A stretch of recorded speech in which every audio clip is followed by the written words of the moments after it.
Oliver Cromwell fue un talentoso comandante de caballería que dirigió el ejército parlamentario durante la Guerra Civil Inglesa y tras derrotar a los ejércitos del rey, se convirtió en Lord Protector de Inglaterra, Escocia e Irlanda. Este último título le fue concedido a Cromwell de por vida tras la sangrienta conclusión de las guerras civiles inglesas y la ejecución del rey Carlos I de Inglaterra.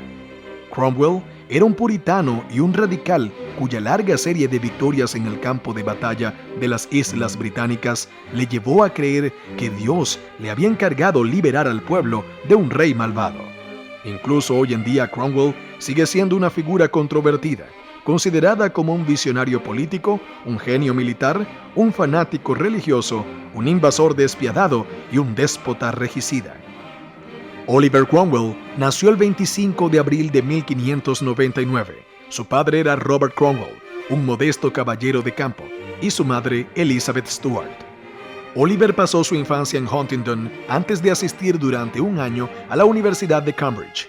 Cromwell se casó con Elizabeth Bourchier el 22 de agosto de 1620 y tuvieron 7 hijos, siendo el más famoso el mayor, Richard, que asumió el poder en Inglaterra tras la muerte de su padre.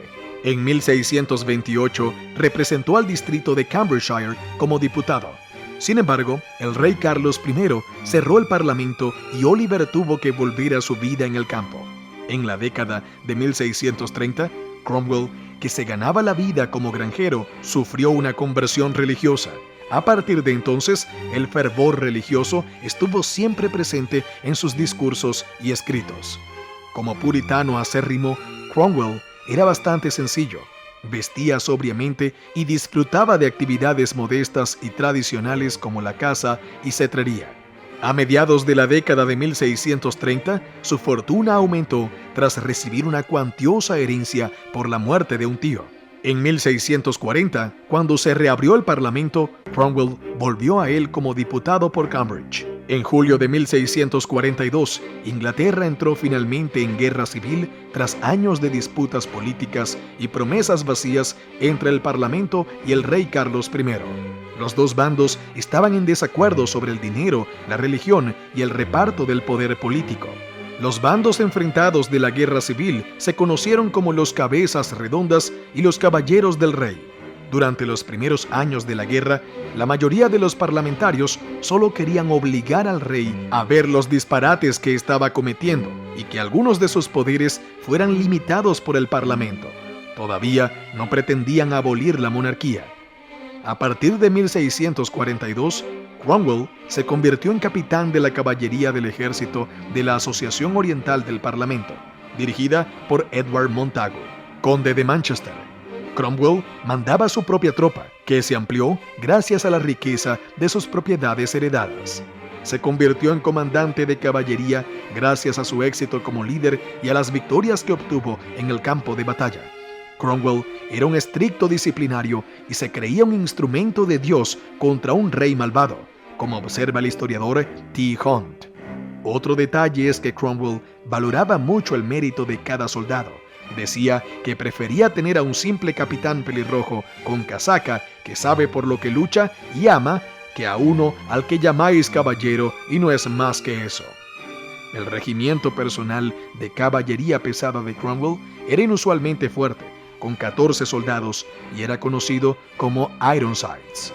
El resultado del primer enfrentamiento importante de la guerra civil en la batalla de Edgehill en octubre de 1642 fue indeciso, una falta de progreso que se convertiría en típica del prolongado conflicto. La primera batalla de Newbury en septiembre de 1643 terminó en otro empate. El Parlamento tenía la mayoría de los recursos y el control de la capital y de la Marina Real, por lo que la falta de progreso fue como mínimo decepcionante, hasta que los Cabezas Redondas ganaron la batalla de Marston Moor, cerca de York, en julio de 1644, la mayor del conflicto, y fue en esta batalla donde Oliver Cromwell apareció por primera vez. En esta batalla, Cromwell lideró un ala de caballería. Sin embargo, fue herido en el cuello y obligado a abandonar el campo de batalla durante algún tiempo. comandar la caballería y mantener a las tropas montadas en formación después de un ataque para lanzar un segundo en otra parte del campo de batalla era extremadamente difícil de conseguir en aquellos días. Fue una táctica que Cromwell repetiría una y otra vez a medida que avanzaba la guerra. A pesar de la derrota en Marston Moor, el rey Carlos siguió luchando e incluso ganando, y fue la indecisa segunda batalla de Newbury en octubre de 1644 la que persuadió al Parlamento de que debían realizar cambios en sus ejércitos si querían lograr la victoria final. En Newbury, los monárquicos eran superados en número por 2-1, pero la falta de coordinación entre los comandantes parlamentarios provocó la necesidad de un cambio. Ni siquiera Cromwell había disfrutado de su éxito habitual en Newbury. El Parlamento llevó a cabo una investigación oficial sobre el desastre de la batalla. El conde de Manchester fue criticado por no ser muy proactivo en la batalla, aunque acusó a Cromwell de deslealtad, por lo que ambos se batieron en duelo. En diciembre de 1644, Cromwell pidió en el Parlamento un ejército más profesional y un enfoque general de la guerra. Así fue como en febrero de 1645 se formó el nuevo ejército moderno. El ejército fue financiado por los impuestos. En términos, el ejército era profesional, ya que tenía paga, entrenamiento y una jerarquía de liderazgo definida. Un dato curioso es que los soldados no solo recibían balas, aunque a veces se las daban literalmente, sino que las tropas también recibían Biblias impresas y catecismos, en los que se exponía la causa por la que luchaban. Todos los regimientos tenían capellanes y había sermones y reuniones de oración regulares. En abril, el Parlamento aprobó el decreto de autonegación, una moción que prohibía a cualquiera de sus miembros ser comandante militar. El efecto fue la destitución de comandantes políticamente poderosos, pero carentes de competencia militar. Manchester fue una de las víctimas de esta política. Bueno, tras la remodelación, el mando general del ejército modelo fue otorgado a un activista con talento y experiencia, Sir Thomas Fairfax, 1612-1671. Su segundo al mando fue nombrado por su propia insistencia. Independientemente de la ordenanza, sería él, Oliver Cromwell. Con un ejército permanente que podía tomar el campo de batalla, donde sus comandantes creyeran mejor y durante el tiempo que fuera necesario para lograr la victoria, los parlamentos habían tomado una de las decisiones más importantes de toda la guerra. La primera prueba del nuevo ejército modelo fue la batalla de Naseby en junio de 1645. El rey Carlos dirigió su ejército personalmente, pero el nuevo ejército era superior en número y tácticas, destacando una vez más la caballería de Cromwell. El comandante incluso perdió su casco en la lucha.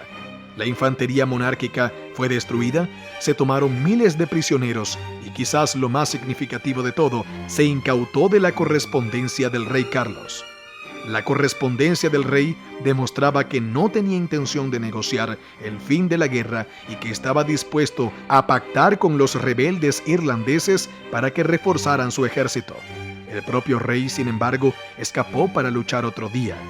Primero huyó al norte de Inglaterra y tras ser entregado al Parlamento por un ejército escocés, escapó de su prisión para instalarse en la isla de Wight.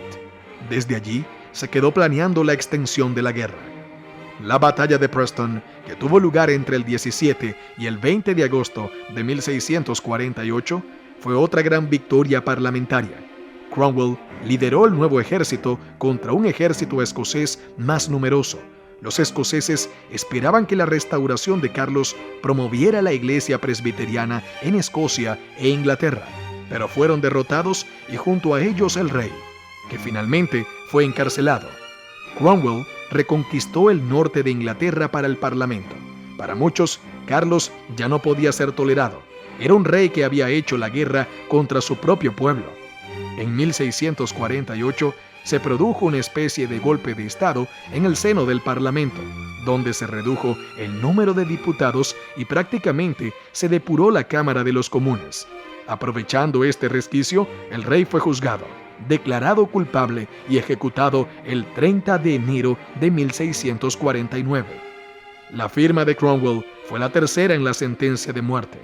En marzo, el Parlamento abolió formalmente la monarquía como institución y con ella la Cámara de los Lores. Se reformó la Iglesia de Inglaterra y se vendieron las joyas de la corona británica.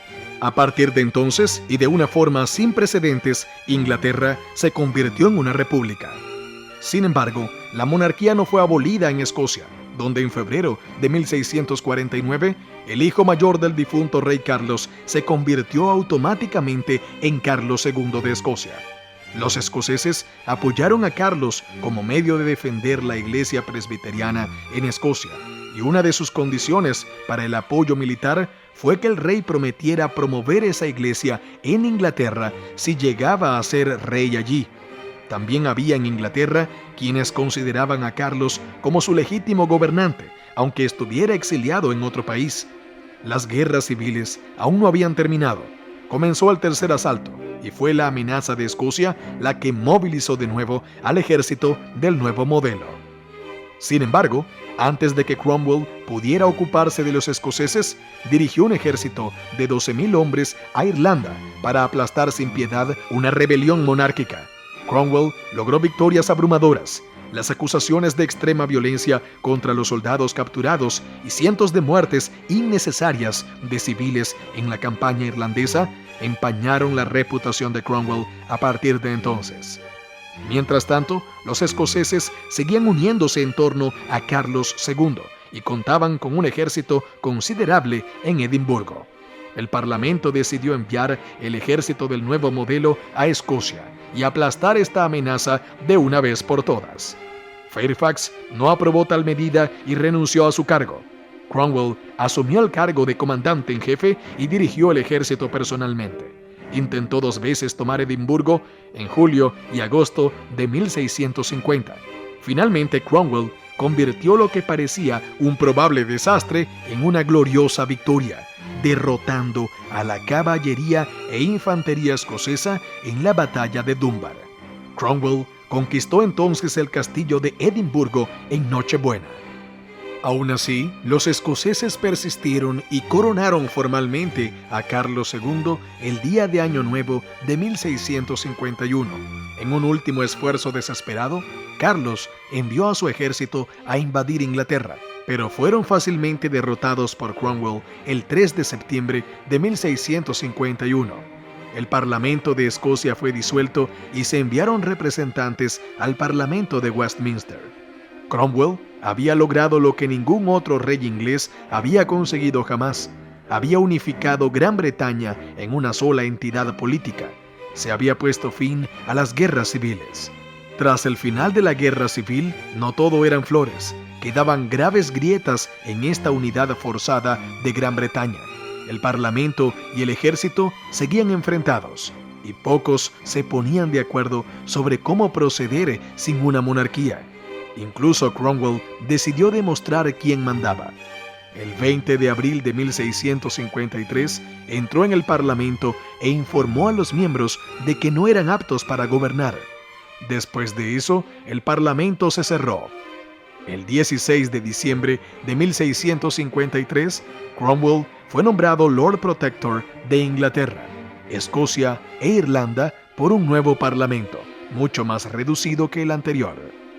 La república se dividió en distritos militares, cada uno dirigido por un general de división, pero el tipo particular de militarismo y puritanismo de Cromwell distaba mucho de ser popular.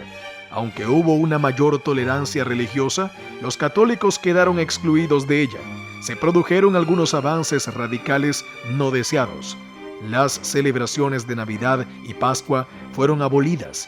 Además, había controles sobre la vestimenta, las palabrotas y otros ámbitos de la vida, en los que la gente no estaba acostumbrada a que se metieran. Todavía había quienes simpatizaban con un sistema monárquico que buscaban igualar la riqueza y ampliar el sufragio. De vez en cuando se producían pequeñas revueltas, pero eran aplastadas sin piedad. El Parlamento quería hacer rey a Cromwell, no para ganarse su favor, sino porque así podrían controlarlo mejor como monarca constitucional. Cualquier cosa era mejor que un dictador que se inventaba las reglas sobre la marcha. El ejército se mantuvo firme en que no apoyaría a un nuevo rey después de haber pasado tanto tiempo luchando contra el anterior. El propio Cromwell tampoco aceptó el título, pero accedió a jurar por segunda vez como Lord Protector, esta vez con mucha pompa y ceremonia. Esto ocurrió después de que se descubriera un complot de asesinato en enero de 1657, lo que planteó la cuestión de quién sustituiría a Cromwell tras su muerte. La solución fue permitir que el Lord Protector nombrara a su sucesor. En muchos sentidos, el nombramiento de Cromwell el 26 de junio de 1657 se pareció a una coronación, como tantas coronaciones anteriores. Cromwell se sentó en la tradicional silla de coronación y recibió un manto imperial púrpura, una espada y un cetro. Los dignatarios reunidos gritaron: «Dios salve al Lord Protector». Lo único que faltaba era una corona, pero esta no se omitió ni en las monedas de Cromwell ni en su gran sello. Los gobernantes extranjeros observaron con horror los sangrientos acontecimientos en Inglaterra y la ejecución de un rey, pero ninguno ofreció ayuda práctica a la causa monárquica tras la muerte de Carlos. Cromwell todavía hizo algunas incursiones contra naciones extranjeras, principalmente España y Holanda. La política exterior del Lord Protector obtuvo resultados desiguales en el mejor de los casos, pero su inversión en la Royal Navy sería decisiva para convertir a Gran Bretaña en una de las grandes potencias mundiales del siglo siguiente. En la cúspide de su poder, mayor que el de cualquier monarca anterior, Cromwell sufrió lo que ni siquiera él podía controlar: la mala salud. Murió de neumonía en el Palacio de Whitehall el 3 de septiembre de 1658. Cromwell recibió un funeral de estado digno de un rey. El ejército se resistió ferozmente a cualquier movimiento de Cromwell para nombrar un heredero y hacer hereditario su cargo, pero en su lecho de muerte lo hizo. Su hijo Ricardo fue elegido Lord Protector, pero carecía de la personalidad necesaria para sentarse montado sobre los dos feroces leones del Estado, el ejército y el Parlamento. En mayo de 1659, varios oficiales subalternos rompieron filas y se aliaron con el Parlamento, votando a favor de la abolición del protectorado. El ejército no pudo hacer gran cosa, porque estaba dividido y sin una única figura de autoridad que pudiera unir a las facciones. Al año siguiente, ante la disyuntiva de elegir entre la monarquía u otra guerra civil, el Parlamento votó a favor de la restauración de la monarquía bajo la presión del general George Monk. Carlos regresó en mayo de 1660 para convertirse en Carlos II de Inglaterra y fue invitado a gobernar junto a la Cámara de los Lores y la Cámara de los Comunes. Todas las leyes del Parlamento de Oliver Cromwell fueron anuladas. La República había muerto y Cromwell no tuvo una vida tranquila después de la muerte. Bueno, al menos su cuerpo. Los restos de Cromwell fueron exhumados de la abadía de Westminster en 1661 para recibir el mismo trato que si hubiera sido ejecutado como traidor. Es decir, el cadáver fue ahorcado y decapitado, y los restos se expusieron públicamente como advertencia a quienes quisieran ser reyes sin corona.